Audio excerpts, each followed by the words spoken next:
Assalamualaikum warahmatullahi wabarakatuh.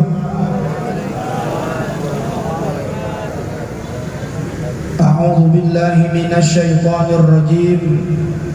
Bismillahirrahmanirrahim. Alhamdulillahi ala ihsanih wa syukru lahu bitaufiqihi wa amtinanihi. Asyhadu an la ilaha illallah wahdahu la syarikalah wa asyhadu anna Muhammadan abduhu wa rasuluh ad-da'i ila ridwani.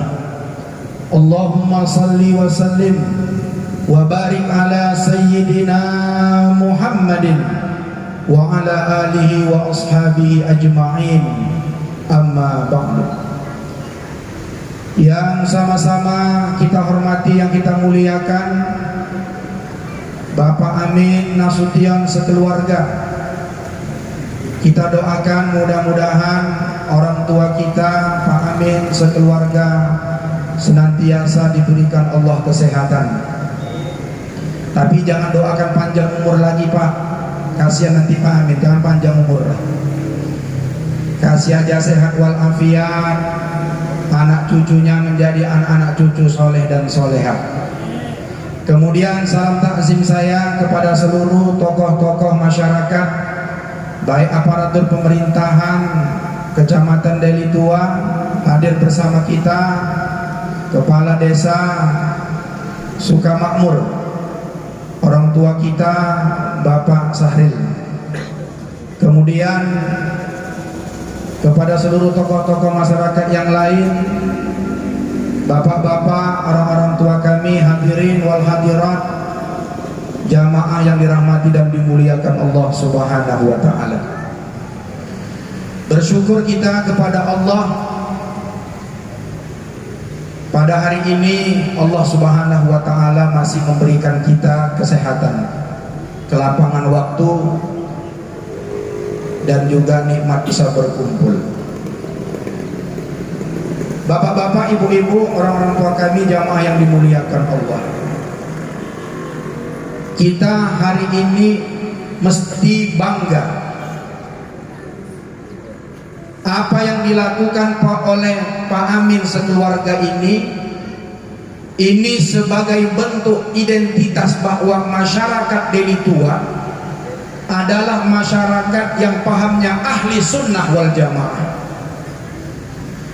Hari ini adalah acara kirim doa, kemudian acara silaturahim untuk menyambut kedatangan bulan suci Ramadan.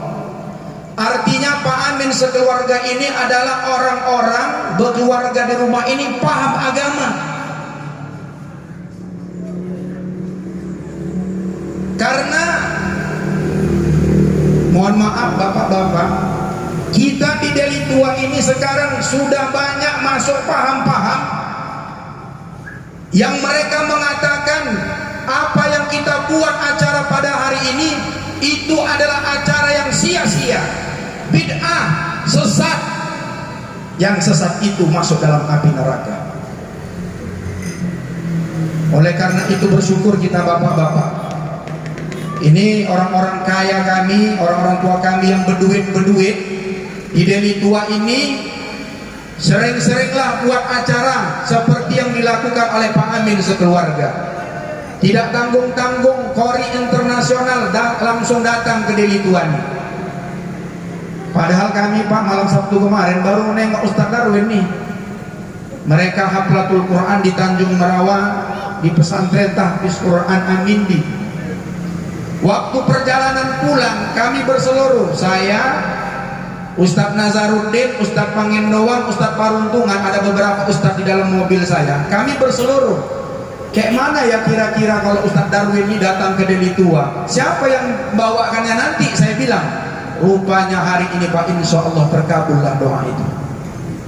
Oleh karena itu bersyukur kita. Kemudian salawat bertangkaikan salam kepada junjungan kita Nabi besar Muhammad sallallahu alaihi wasallam. Mudah-mudahan kita termasuk dari umat beliau yang akan mendapatkan syafaatnya. Amin ya rabbal alamin. Bapak-bapak, orang-orang tua kami, hadirin wal hadirat jamaah yang dimuliakan Allah. Pada kesempatan hari ini tak banyak yang ingin saya sampaikan. Saya ada membaca sebuah kitab, nama kitabnya kitab klasik. Nama kitab itu adalah Tanbihul Ghafilin. Ditulis oleh seorang ulama yang bernama Abu Lais As-Samarkandi. Ketika beliau membuka bab keutamaan bulan suci Ramadan, beliau ada menuliskan satu riwayat. Dalam riwayat yang cukup panjang itu, saya baca sekitar ada 6 baris. Beliau menyebutkan bahwa ketika bulan suci Ramadan datang, Allah Subhanahu wa Ta'ala akan memaafkan, akan mengampunkan semua dosa-dosa orang-orang beriman, kecuali ada 4 golongan. Ketika Ramadan datang, Allah tidak berikan ampunan kepada 4 golongan ini. Yang pertama, mudbinu khamrin, orang yang masih meminum minuman yang memabukkan. Yang kedua, wa'akun liwalidayhi, orang yang durhaka kepada kedua orang tuanya. Yang ketiga, waqati'ur rahim, orang yang memutuskan tali silaturrahim.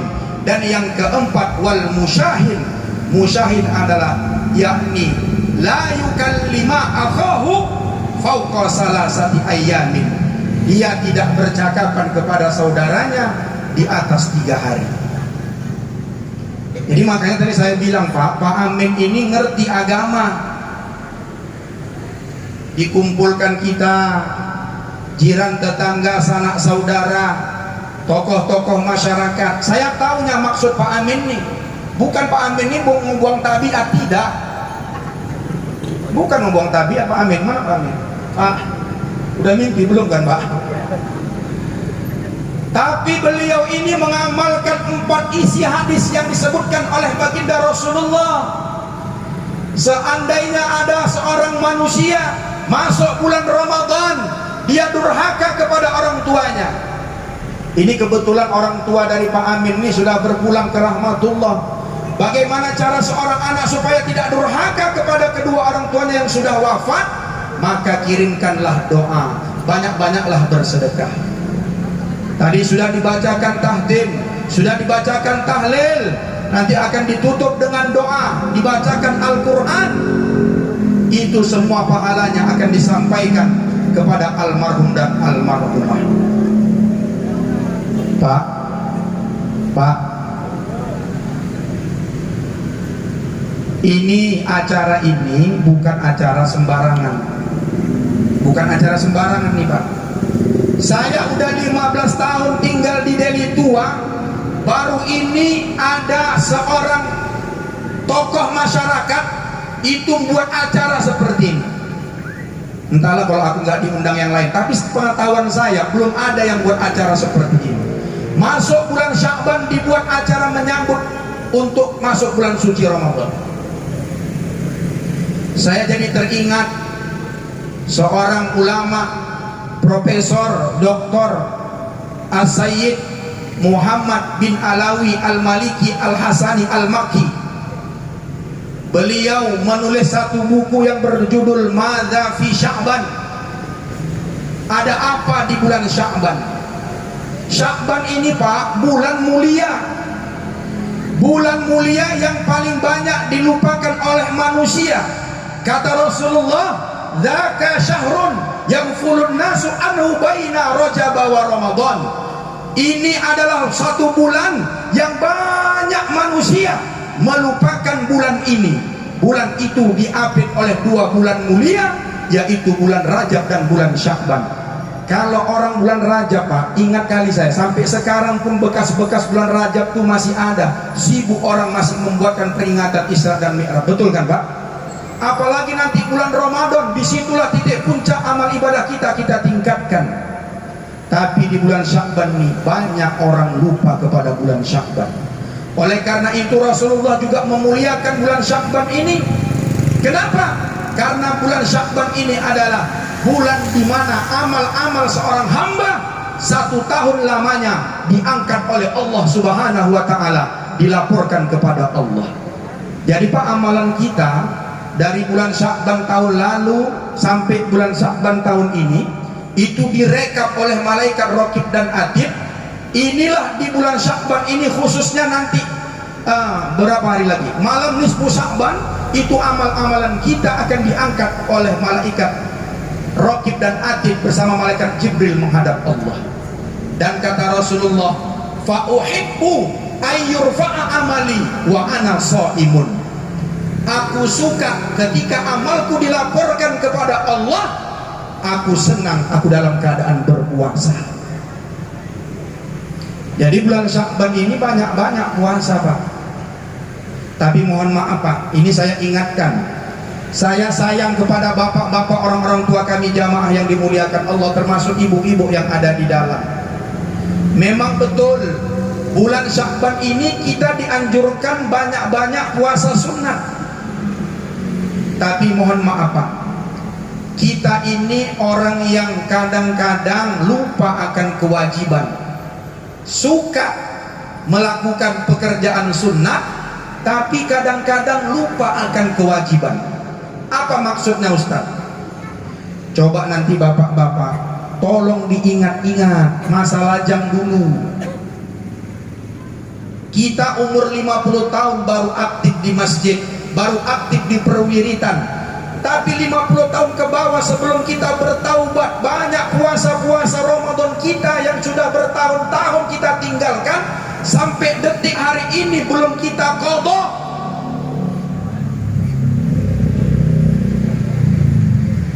Wajib hukumnya kita mengqadha puasa kita yang pernah kita tinggalkan tahun-tahun yang telah lalu. Nggak boleh kita pak puasa sunat kalau sebelum puasa qadha itu diganti. Jadi bapak-bapak, ini masih ada sekitar 20 hari lagi, lebih kurang 20 hari. Tolong pesan saya, diqadhalah puasa-puasa kita waktu lajang-lajang dulu. Caranya bagaimana, Ustaz? Niatkan saja puasa qadha. Kalau kita niat puasa qadha, dapatlah puasa qadhanya dan ikutlah puasa sunat Sya'bannya. Jadi diqadha, Pak. Pak, udah dihitung. Waktu masa lajang dulu, sekolah cabut, kuliah cabut, banyak tuh, Ustaz. Bingung aku menghitungnya, Ustaz. Pulang dari sini, ambil pulpen, ambil buku, catat. Umur 15 tahun sampai ke 50 tahun. 50 kurang 15, 35 tahun. Selama 35 tahun aku nggak pernah puasa, Ustaz. Berarti 35 tahun kali 30. Berapa tuh, Pak? Itu nggak, Pak? 35 kali 30. Segitulah, Pak, utang puasa yang mesti kita qadha. Ustaz, umurku udah 50 tahun, Ustaz. Nggak cukuplah umurku. Kalau kita sudah bertaubat, kita qadha puasa kita, maka kalau kita pun seandainya tutup usia, dicabut Allah nyawa kita, insya Allah kita sudah diterima taubatnya. Jadi tolong itu, Pak, dihitung-hitung, dikalkulasi. Macam mana caranya, Ustaz? Puasa aja kita Senin Kamis. Senin puasa qadha, Kamis puasa qadha, terus sampai kita mati. Tolong, Pak, kita nih pemimpin keluarga, tolong ingatkan istri-istri kita, anak-anak kita. Itu ibu-ibu istri kita di rumah tuh, Pak, kalau nggak kita yang mengingatkannya, itu tanggung jawab kita. Ibu-ibu tuh setiap bulan Ramadan pasti punya utang puasa paling tidak 7 hari, dan itu wajib diganti. Ya, Pak? Pak, udah diganti? Pokoknya aku sampaikan, kalau besok bapak mati belum diganti juga, rasakanlah siksa neraka. Yang kedua, apalagi yang mesti diqadha, Ustaz? Sholat. Sholat-sholat kita yang pernah tinggal-tinggal dulu Pak, tolong ditulis 5 kali sehari semalam. Itu wajib hukumnya diqadha. Siapa yang menyebutkan itu? Ustaz Mahmud asal ngomong aja. Saya kasih tahu Pak, 2 kitab saja.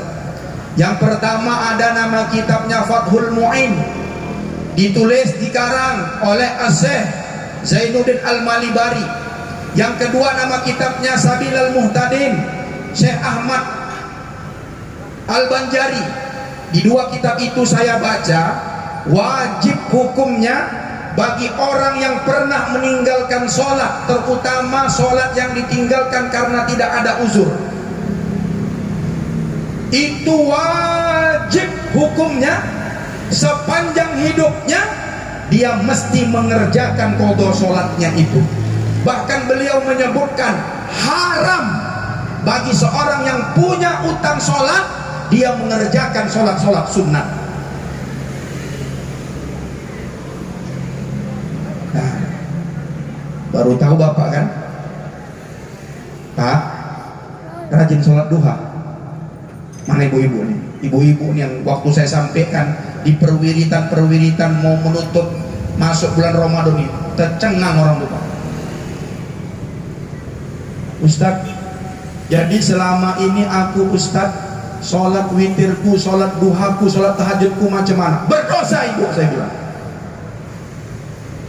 Jangan main-main Pak. Makanya ketika Rasulullah Isra dan Mi'raj, itu salah satu tanda-tanda kekuasaan Allah yang diperlihatkan kepada Rasulullah. Rasulullah itu bisa melihat surga dan neraka. Di dalam kitab Al-Anwarul Bahiyah itu ada disebutkan Nabi itu melihat 11 golongan ketika Rasulullah itu berjalan Isra dan Mi'raj. Salah satu golongan yang dilihat Rasulullah itu, banyak orang Islam masuk neraka, tertulis di jidatnya, tertulis di punggungnya, tertulis di dadanya, miskin, miskin, miskin. Pulanglah Nabi ke Mekah, cerita dengan sahabat, wahai sahabat, tadi malam aku Mi'raj, Isra dan Mi'raj, kulihat di dalam neraka itu banyak penghuninya orang Islam.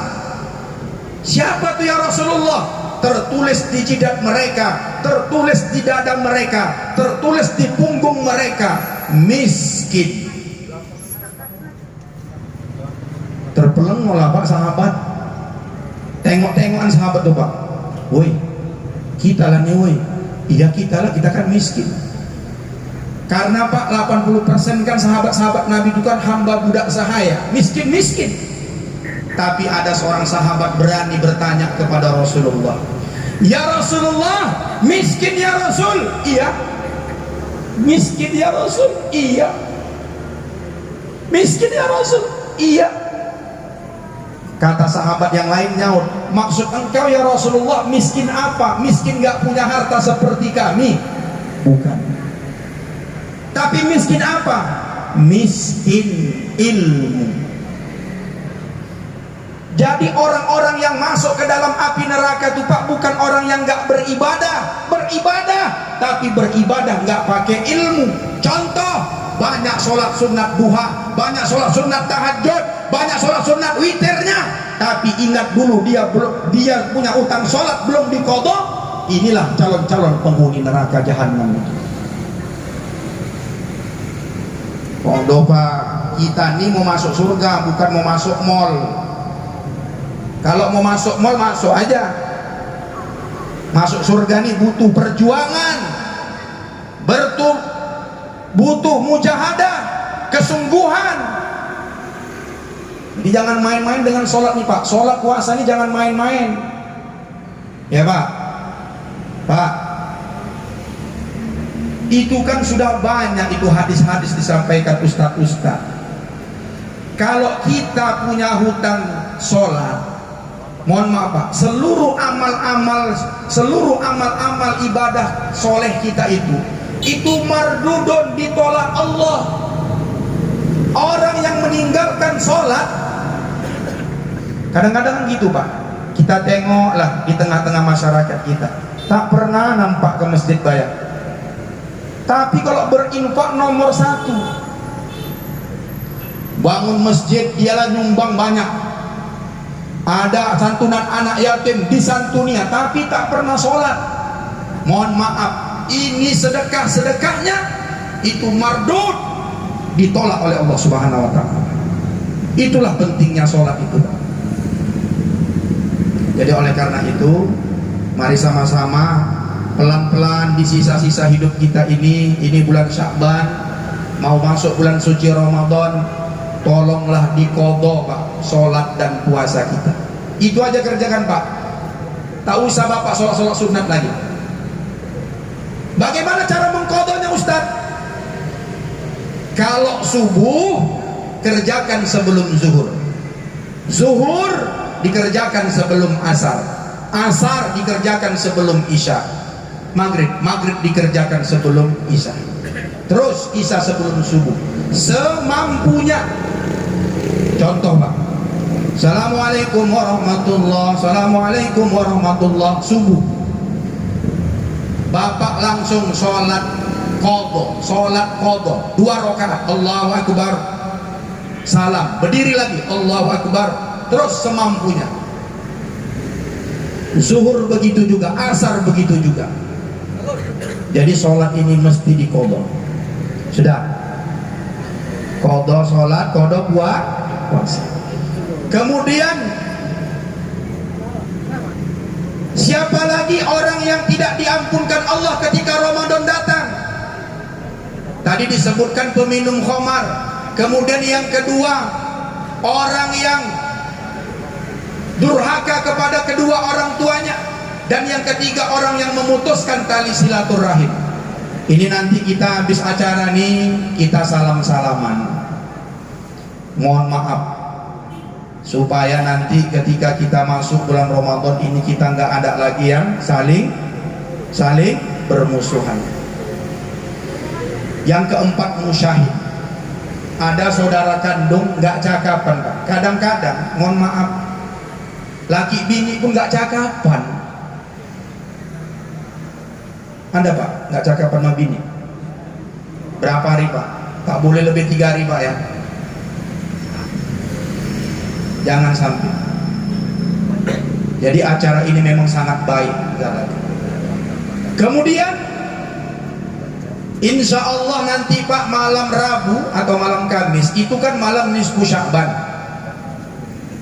Nah ini saya ingatkan kembali, ada beberapa amalan-amalan yang diajarkan oleh ulama-ulama kiai-kiai kita zaman dulu dan sekarang nampaknya sudah mulai punah.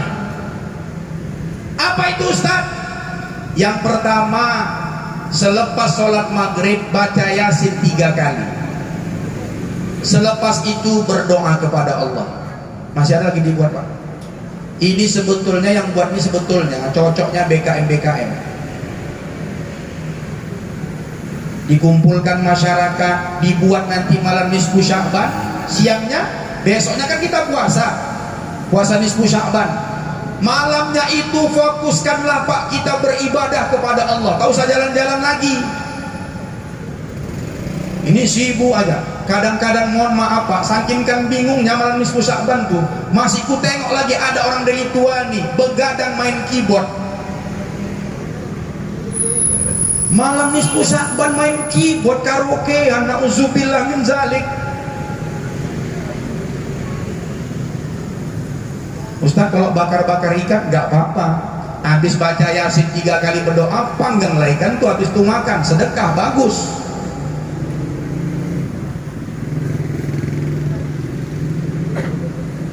Di dalam kitab Madhabi Sya'ban itu Pak, Profesor Dr. Muhammad bin Alawi Al-Maliki Al-Hasani Al-Maki itu menyebutkan malam nisfu Sya'ban itu banyak kali kemuliaannya. Yang pertama kata beliau, malam nisfu Sya'ban itu, jika ada orang menghidupkan malam nisfu Sya'ban itu, yang pertama kalau dia bertobat, banyak-banyak beristighfar kepada Allah, Allah ampunkan dosa-dosanya. Yang kedua, kalau ada orang berdoa, dikabulkan Allah doanya. Kalau ada orang butuh kasih sayang terhadap Allah, Allah berikan kasih sayang kepada dia. Kemudian yang keempat, kalau orang dalam kesulitan hidupnya, sulit hidupnya, dia hidupkan malam nisfu Sya'ban, Allah kasih jalan keluar. Dan yang paling hebat Pak, pas waktu malam nisfu Sya'ban itu, ada beberapa golongan umat manusia yang tadinya masuk ke dalam api neraka, diangkat Allah dalam api neraka, dimasukkan ke dalam surga. Sebagai penutup, gak usah panjang-panjang lah Pak. Datang Ustaz dulu. Aku capek, suaraku pun udah serak-serak becek ini, nggak ada berhenti Pak. Kalau bulan Isra Mi'raj ini kayak kami ini, tolonglah Pak, dimaklumilah. Sebagai penutup, kata As-Sayyid Muhammad bin Alawi Al-Maliki Al-Asani dalam kitab itu Pak disebutkan, ada satu amalan yang sangat dianjurkan beliau. Apa itu? Kasrotul istighfar, perbanyak mengucapkan istighfar. Ada apa dengan istighfar ini Pak? Ini kadang-kadang kita nih Pak sepele dengan istighfar ini. Kenapa? Karena kita nggak belajar apa fadilah keutamaan istighfar ini. Saya ada punya kitab, itu kitabnya itu dipegang tadi karena tak ada meja, tak saya bawa. Nama kitabnya Irsyadul Ibad ila Syabilir Rasyad. Nama pengarangnya As-Syaikh Zainuddin Al-Malibari, pengarang kitab fikih Fathul Mu'in. Beliau menyebutkan ada satu riwayat Imam Ahmad dan Imam Hakim tentang keutamaan orang yang banyak mengucapkan istighfar. Apa sabda Rasulullah? Man aktsara minal istighfar, siapa yang dalam hidupnya banyak mengucapkan istighfar, ja'alallahu lahu, Allah akan berikan 3 kepadanya. Yang pertama, min kulli hammin faraja, setiap hatinya susah sedih, Allah akan hibur dia. Wa min kulli dhiqin makhraja, setiap kesulitan akan Allah beri solusinya. Dan yang ketiga warazaqahullahu min haitsu la yahtasib, Allah akan kasih rezeki dari jalan yang tidak disangka-sangka. Siapa Pak yang sudah membuktikan keutamaan istighfar ini? Saya ceritakan satu riwayat. Ada seorang ulama yang bernama Imam Ahmad bin Hambal. Bapak kenal sama Imam Ahmad bin Hambal? Kenal? Gimana Bapak jumpa? Ini tua. Imam Ahmad bin Hambal itu Pak termasuk ulama 4 mazhab. Yang pertama mazhabnya Maliki, yang kedua Hanafi, yang ketiga Syafi'i, yang keempat Imam Hambali. Imam Hambali ini murid daripada Imam Syafi'i. Bapak tahu apa kehebatan Imam Hambali? Salah satu keunggulan Imam Ahmad bin Hambal ini, beliau hafal 1 juta hadis. Berapa Pak? 1 juta hadis. Kutanyalah sama Bapak, Bapak berapa hafal hadis? Tengok-tengokan. Pak Saril berapa? Orene. Bapak? Orene. Nampak-nampaknya jauh kita mau masuk surga tuh Pak ya. Jadi Imam Ahmad bin Hambal nih, asal habis selesai sholat, datanglah bisikan ke dalam hatinya, Imam Ahmad bin Hambal, pergilah kau ke negeri Kupah. Negeri Kupah nih Pak salah satu kabupaten lah di provinsi Irak, di negara Irak. Imam Ahmad bin Hambal nih tinggal di Basrah. Setiap hari Pak, asal selesai sholat, Imam Ahmad bin Hambal, pergilah kau ke negeri Kupah. Pergilah kau ke negeri Kupah. Heranlah Imam Ahmad bin Hambal, loh kenapa hatiku nih kok menyuruh aku pergi ke Kufah, ada apa gerangan? Akhirnya berangkatlah Pak Imam Ahmad bin Hambal. Pergi, dalam perjalanan sampailah ke Kufah. Waktu itu sedang sholat Isya, singgahlah di masjid, kira-kira masjid Al-Madinah lah.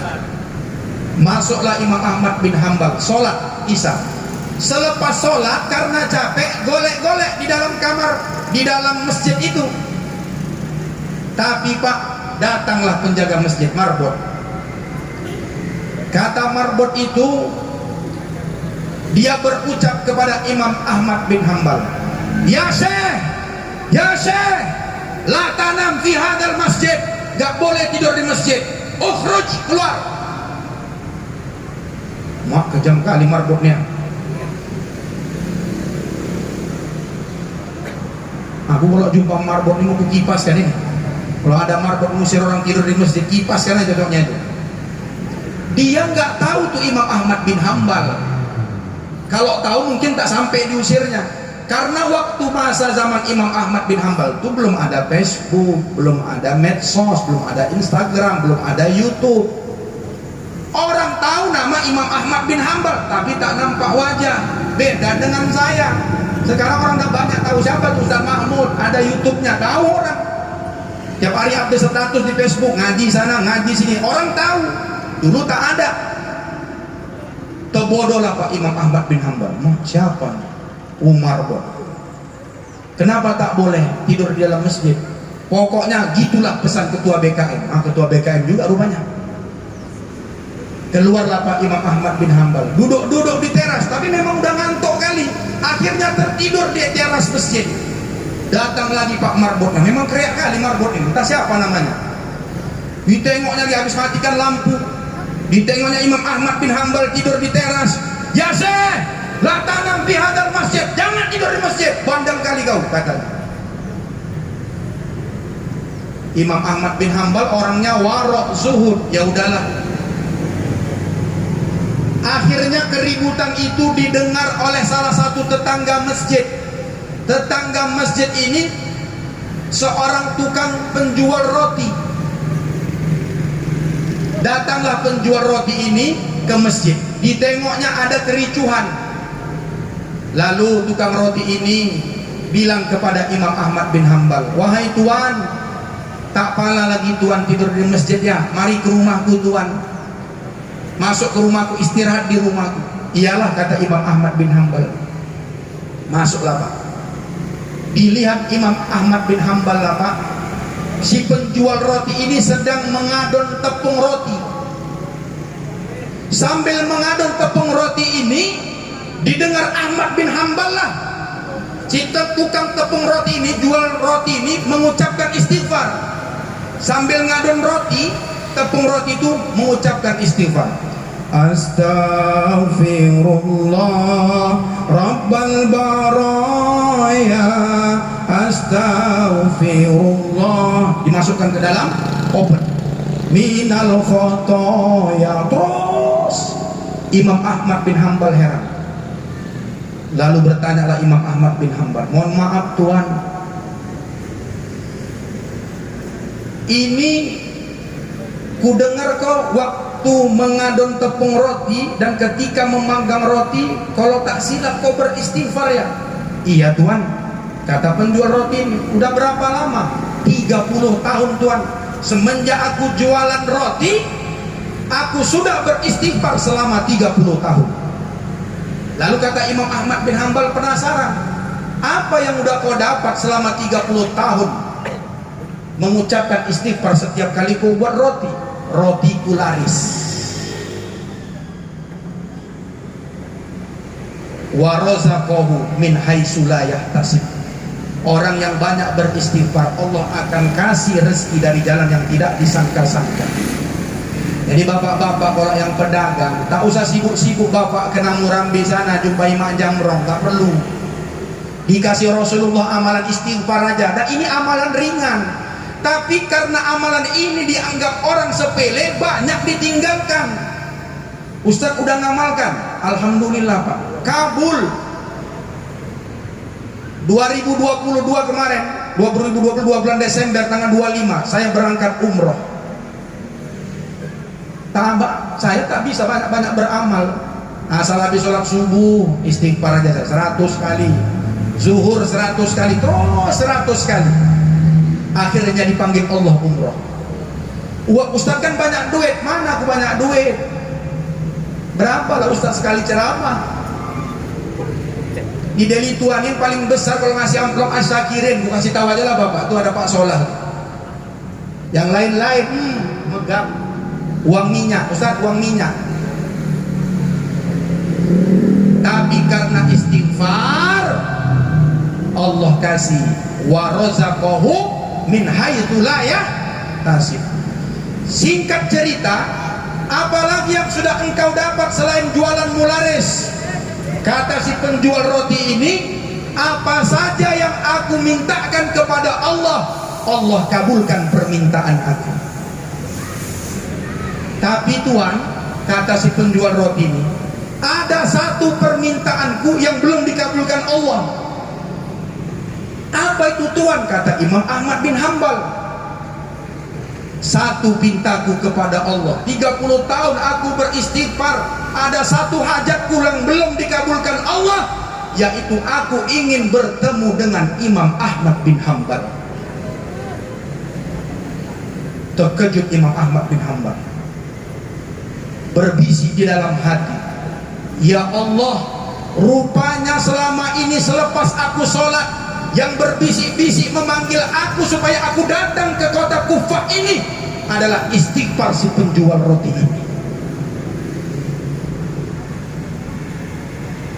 Jadi boleh diamalkan juga nih Pak. Kalau kira-kira bapak punya duit hilang, banyak-banyaklah istighfar. Udah tahu tuh, pasti yang ngambil bini di rumah. Udah sembunyikan kumpak dalam kos kaki, dapatnya aja kan Pak. Siapa yang salah tuh? Bapak. Karena dulu waktu mau nikah, bapak berdoa kepada Allah, ya Allah, pilihkanlah istriku ya Allah yang pintar cari duit ya Allah. Betul, dikasih Allah istri pintar cari duit. Kemana duitku bapak sembunyikan? Dapatnya begitu dapat bang, uang abang. Kok abang rondokkan di dalam lemari di bawah baju babang kunci? Uang apa nih bang? Uang sial. Kok sial bang? Sial aku. Kemana pun gerondokkan kau dapat. Ya pak. Nah, jadi perbanyak istighfar. Istighfar ini memang betul itu untuk mengampunkan dosa-dosa kita kepada Allah. Tapi ingat pak, tidak cukup dengan istighfar. Kita yang hidup bermasyarakat, inilah gunanya. Jangan sampai ada qati'ur rahim, kita mesti silaturahim. Ya Pak, terutama kepada kedua orang tua. Kalau masih hidup kedua orang tua kita nih Pak, ambillah ridhonya. Karena ada salah seorang ulama, Imam Ibnu Athaillah As-Sakandari dalam kitabnya Al-Hikam, beliau menyebabkan salah satu penyebab amal seseorang tidak diterima Allah karena ada anak durhaka kepada kedua orang tuanya. Udah datang? Belum? Mana Pak? Belum? Pak Amin, udah datang Ustaz tuh? Hah? Jadi kita lanjut? Lanjut? Tahan Bapak? Aku tak tahan Pak. Lo mas kurasa suara udah habis. Kalau mau ku lanjutkan, ku ceritakan. Ada kisah seorang pemuda rajin beribadah, rajin puasa, sholatnya nggak pernah tinggal, Senin Kemisnya lancar, sedekahnya kencang, tapi akhir hidupnya payah sakaratul maut. Mau ku ceritakan Pak? Nanti kalau udah datang bilang, habis itu dia tutup. Karena nanti kalau dihabiskan ini payah lagi nanti ini. Sambil menunggu lah payah. Cerita-cerita aja kita. Siapa nama laki-laki itu Ustaz? Namanya Alqamah. Alqamah nih Pak, taat beribadah, sholatnya nggak pernah tinggal, puasa Senin Kemisnya nggak pernah tinggal, kalau sedekah nggak kepalang tanggung. Tapi Pak, di penghujung hayatnya ketika sakaratul maut, payah, nggak mati-mati. Sudah ditalkinkan berulang kali Pak, nggak lewat-lewat juga. La ilaha illallah.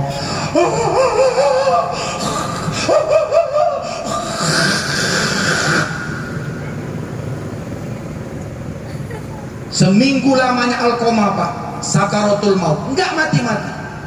Akhirnya istrinya bingung, dipanggillah utusan, dikirimkanlah utusan agar menjumpai baginda Rasulullah. Pergilah kau dulu ke tempat Rasulullah, sampaikan kabar nih suamiku nih payah kali sakaratul maut. Pergilah utusan itu, Pak, jumpa Rasulullah. Assalamualaikum ya Rasul. Waalaikumsalam. Ada apa?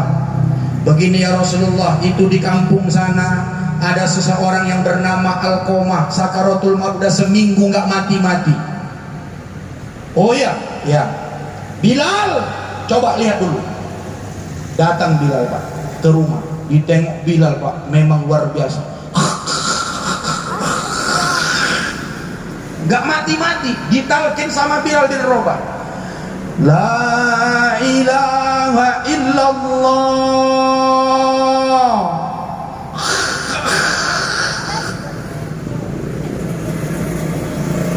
Bilal bin Rabah, sahabat Nabi, tukang muazin Nabi yang dijamin masuk surga gara-gara sendalnya kedengaran Nabi di dalam surga, tidak mempan mentalkin Alqamah. Pulang balik, Pak, Bilal bin Rabah. Lapor ya Rasulullah, betul payah ya Rasul. Akhirnya Rasulullah bertanya kepada utusan tadi, wahai tuan utusan, ini Alqamah ini masih ada orang tuanya? Ada ya Rasulullah, tinggal emaknya. Di mana emaknya sekarang? Nun, tinggal di ujung desa sana. Kayak mana kondisinya? Memprihatinkan.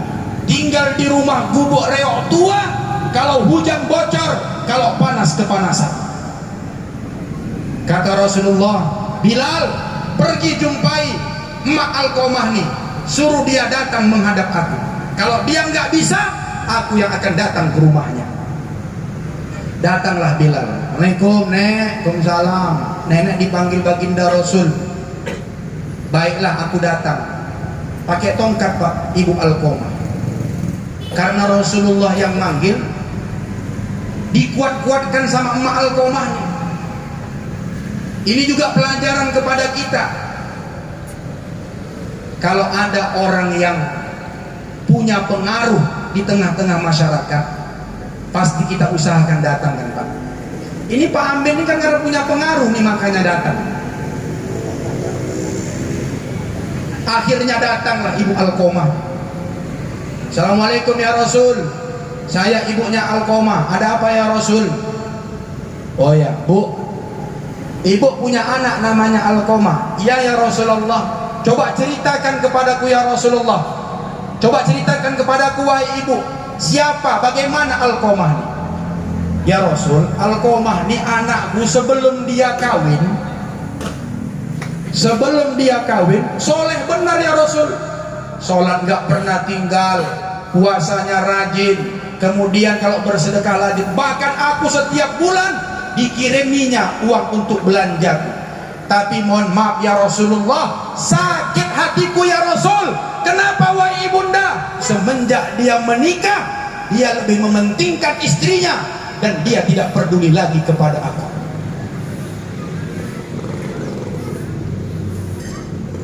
Coba tengok-tengoklah bini kita, Pak. Kita yang berbini nih. Akhirnya apa kata Rasulullah? Baik wahai ibunda, kalau gitu maafkanlah anak tuh, supaya gampang dia sakaratul maut. Tidak ya Rasulullah, hatiku sudah hancur berkeping-keping. Maafkanlah Bu. Tidak ya Rasulullah. Betul ibu tak mau maafkan. Iya. Bilal, ambil kayu bakar, nyalakan api unggun, bawalah si Alqamah kemari, kita bakar Alqamah hidup-hidup. Terkejut Pak ibunda Alqamah. Ya Rasul, mau kau bakar anakku ya Rasul? Iyalah Bu. Kenapa ya Rasulullah? Ketimbang dia mengalami kesusahan, kasihan dia Bu. Sudah seminggu sakaratul maut nggak mati-mati. Ini karena ibu tidak mau memaafkan dia. Lebih baik dibakar, langsung mati. Mendengar anaknya mau dibakar, hati seorang ibu mana Pak? Walaupun marahnya semarah-marahnya kepada kita sebagai anak yang namanya omak tuh Pak, masih adalah setitik kasih sayang di dalam hati. Betul kan Pak?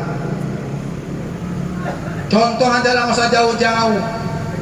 Misalnya ada seorang anak ketangkap dia narkoba, masuk polsek Delitua, bagaimanapun udah benci kalinya dia nih, omak nih, ayahnya nih sama anak nih. Kau jangan kau make lagi, nanti kau ketangkap. Kalau nanti kau ketangkap, tak mau mama nguruskannya. Ketangkap, apa tak diuruskan? Nangis. Bang, gimana anak kita tuh bang di polsek Delitua, bengkak lah tuh bang. Jadi maksud kau kayak mana dek? Itu kan masih ada tanah di sebelah rumah kita, kita jual lah bang, kita tebus. Jual, bayar ke polisi. Padahal udah tahu tadi anak tuh menyakiti hati kita, tapi nggak tega, betul kan Pak? Begitulah hati seorang ibu. Jadi macam mana ibu? Kata Rasulullah,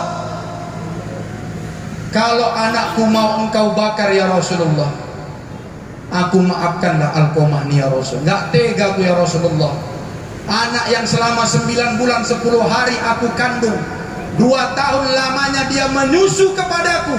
Kecil ku cebokkan, besar ku belikan pakaiannya, ku sekolahkan, ku kuliahkan, sampai kerjanya pun aku yang mencarikan. Nggak tega aku ya Rasulullah. Jadi macam mana bu?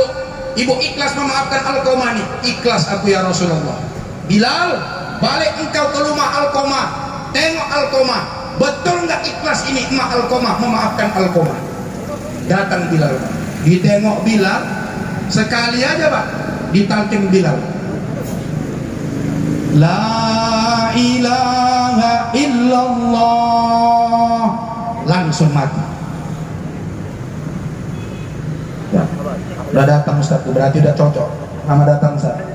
Nah, enggak, kami udah janji tadi kalau Ustaz datang aku langsung siap, karena Ustaz mau kami tunggu. Selamat datang kepada Al-Mukarram Al-Ustaz Haji Muhammad Darwin Hasibuan beserta rombongan.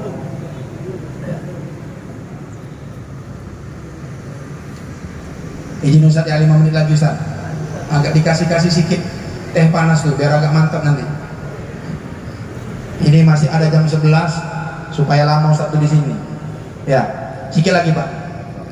Jadi akhirnya Pak, setelah ditalkinlah oleh Bilal bin Rabah, langsung mati. Rasulullah datang ke rumah Alqamah, Nabi ikut menyolatkan dan menguburkannya. Selesai ditanam, diratakan, Nabi berdiri dan berdoa untuk Alqamah. Selesai berdoa, kemudian Alqamah itu didoakan oleh Rasulullah. Ini dalil Pak, dalil kalau ada orang mati ditalkin. Makanya Pak Amin ini kan terkenal jadi Bilal mayit. Itu habis ditanam, bukan langsung pulang, duduk dulu sebentar. Ada orang yang menalkinkan jenazah di dalam kubur itu, bukan bid'ah. Pau pala kali aku nengok orang itu Pak. Masa orang talkin dibilang bid'ah, sesat, masuk neraka? Jangan kayak gitu. Berapa banyak itu Pak di jalan apa kita nih, kuburan kita tuh? Hah? Ini nih Pak Sari punya, agak aman. Itu semua mayat-mayatnya ditalkin. Kok enak-enak aja bid'ah masuk neraka? Ini dalil. Alqamah mati, Nabi berdoa di atas kuburan Alqamah. Selesai berdoa Pak, dikasih pengumuman sama Nabi, wahai kawan, wahai para sahabatku, saksikanlah Alqamah nih. Alqamah ini orangnya rajin sholat, puasa Senin Kemis yang gak pernah tinggal, kemudian dia suka bersedekah. Tapi apa mau dikata, sakarotulnya payah. Kenapa? Karena dia telah menyakiti hati kedua orang tuanya. Nah, jadi Bapak Ibu, tolong kita yang masih punya kedua orang tua, ini bulan Sya'ban, datanglah Pak, suwun kata bahasa orang Jawa, ambil tangannya, cium ke mulut ke kening kita, peluk erat tubuhnya, minta maaf Pak lahir dan batin. Jangan tunggu hari raya. Kalau Bapak tunggu hari raya, akun walidaihi, durhaka kepada orang tua, Ramadan kita, puasa kita tidak diterima Allah Subhanahu wa taala. Nauzubillah min dzalik. Mungkin Bapak Ibu jamaah yang dimuliakan Allah, inilah sekedar yang dapat kami sampaikan, sekedar pengantar. Tamu kita yang kita tunggu-tunggu, kita nantikan sudah datang. Mari sama-sama kita mendengarkan lantunan ayat-ayat suci Al-Quran yang nantinya dibacakan oleh Al-Ustadz Haji Muhammad Darul Hasibuan. Mudah-mudahan menambah keberkahan acara kita pada hari ini. Saya atas nama pribadi dan keluarga, bila ada tutur kata saya selama setahun ini bergaul, masuk ke masjid Bapak, masuk ke pengajian Bapak, ada kata-kata saya yang menyinggung perasaan hati Bapak Ibu jamaah sekalian, saya banyak-banyak mohon dimaafkan. Kepada Allah saya banyak-banyak mohon ampunan. Billahi taufiq wal hidayah. Wassalamualaikum warahmatullahi wabarakatuh.